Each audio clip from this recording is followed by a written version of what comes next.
Hello and welcome to CryptoLiveLeak. Again, we are live here at Tokenfest Boston 2018, and we have the pleasure today to speak with Travis Kling of Ikigai Asset Management. How are you doing today, Travis? Doing well. Thanks for having me. Appreciate it. Did I make the pronunciation on your firm correctly? Ikigai. Ikigai it is. Yep. Ikigai. Okay, perfect.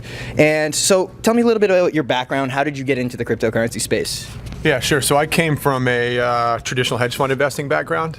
Spent the last 7 years at Magnetar Capital in Chicago doing long-short energy equities, and at Point 72 in New York as a portfolio manager.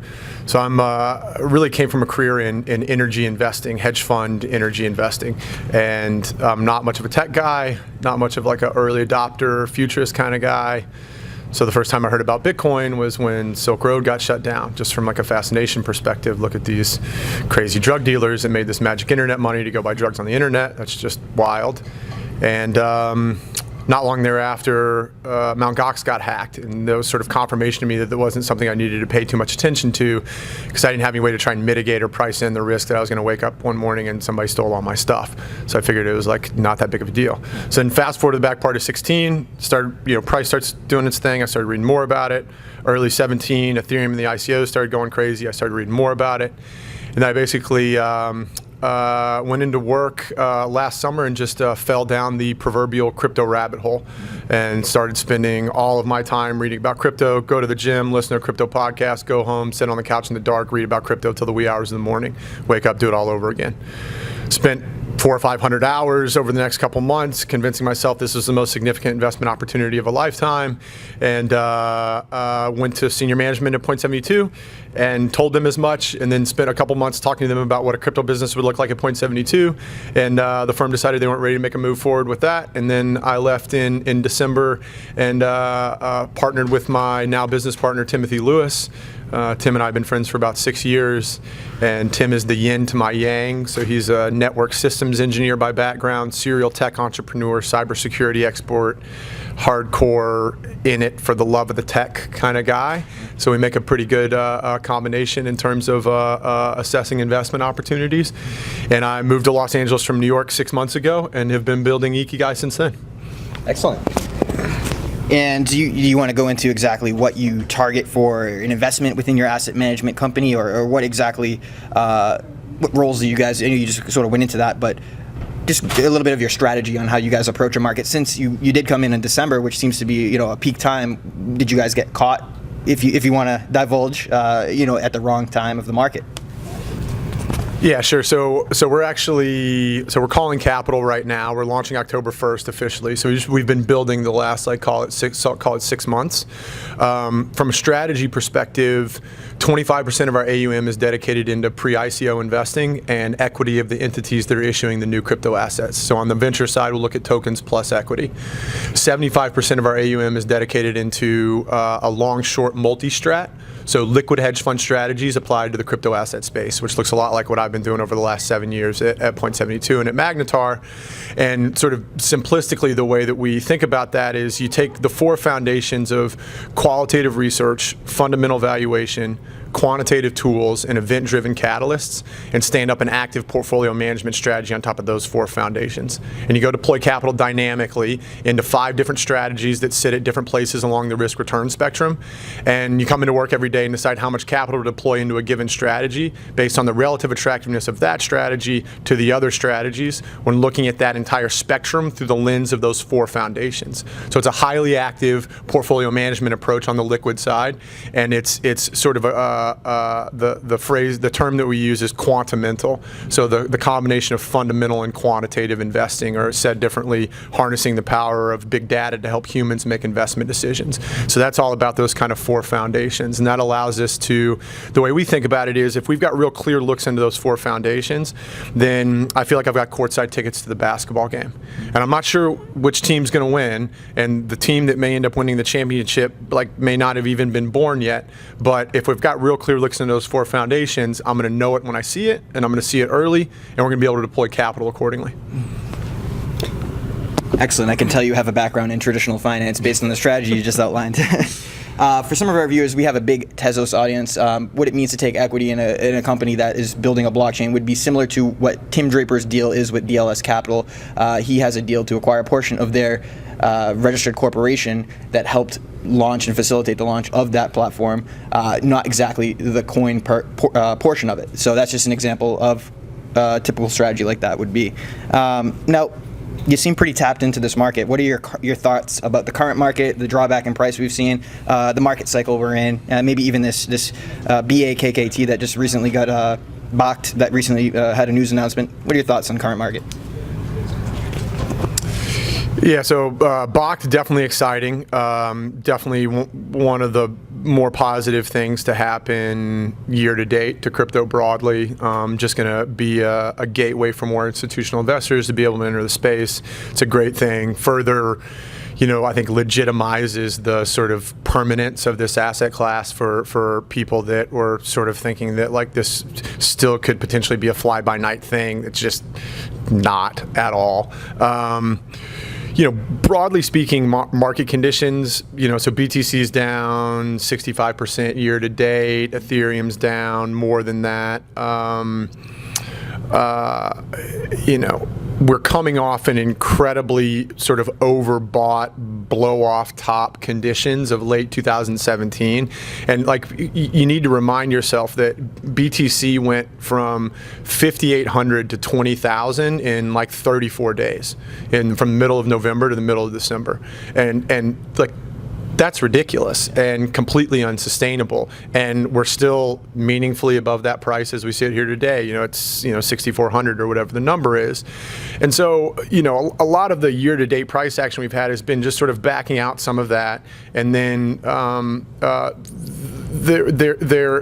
and this happens with sort of everything that gets hyped with technology in general.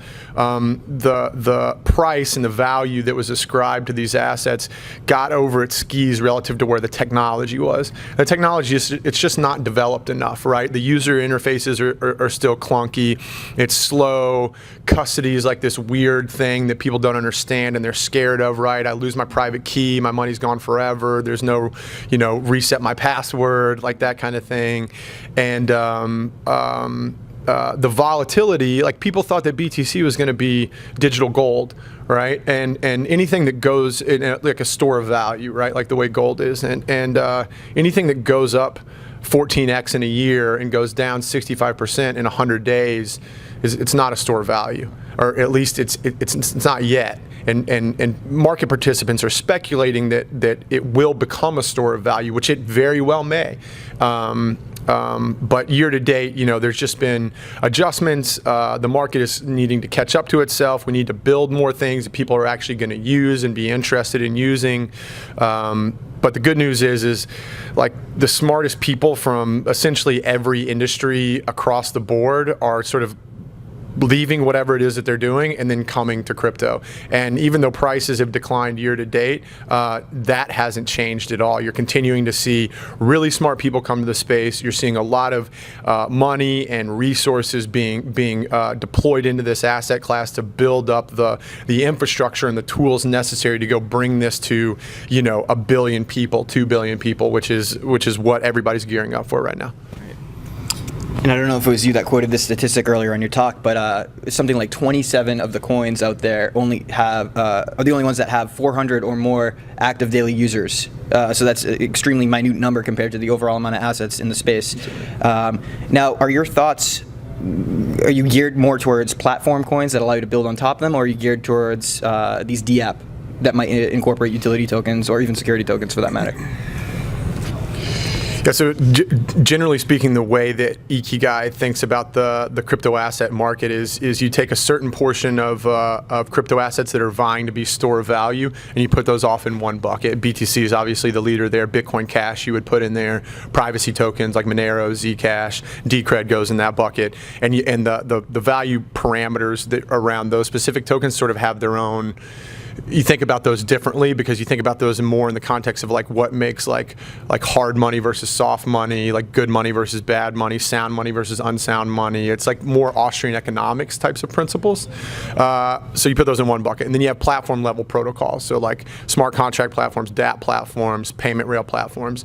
So that'd be like Ethereum, EOS, Stellar, Cardano, Archain, Qdom, Icon.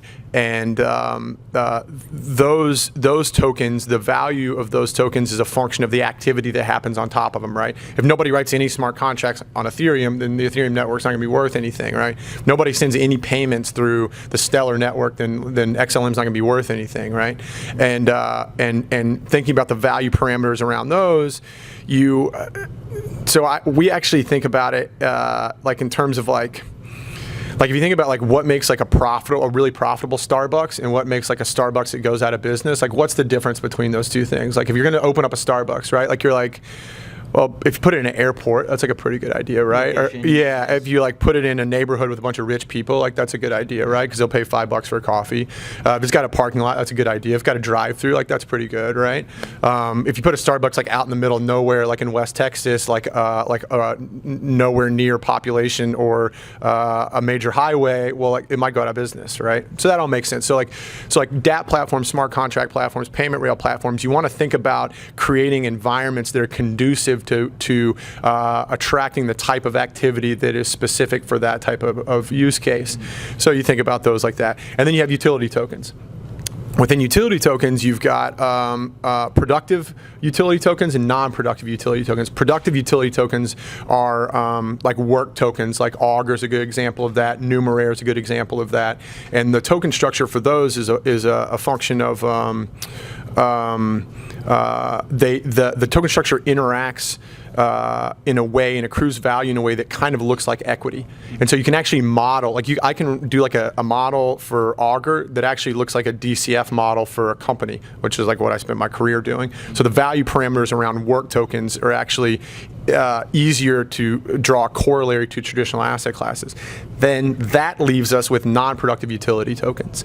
And the issue that the market is coming to year to date is that the vast majority of non-productive utility tokens, their token structure is fundamentally flawed in its ability to accrue value over the long term. That's many of the 16, 17, early 18 vintage ICOs. Like the token structure just doesn't accrue value over the long term. If it's a method of exchange token, it doesn't accrue value over the long term, which is like a Chuck E. Cheese token, right? Like you walk into Chuck E. Cheese and like I can't put my quarter in the video game, right? I got to take my $5 bill, get the Chuck E. Cheese tokens, and I put the Chuck E. Cheese tokens, right? But like that doesn't accrue value over the long term, because as soon as you walk out of Chuck E. Cheese, you're like, give me my $5, like give me my quarters back, right? So I can go do something with it. That's many tokens that apply to the crypto asset space today in that non-productive utility token bucket.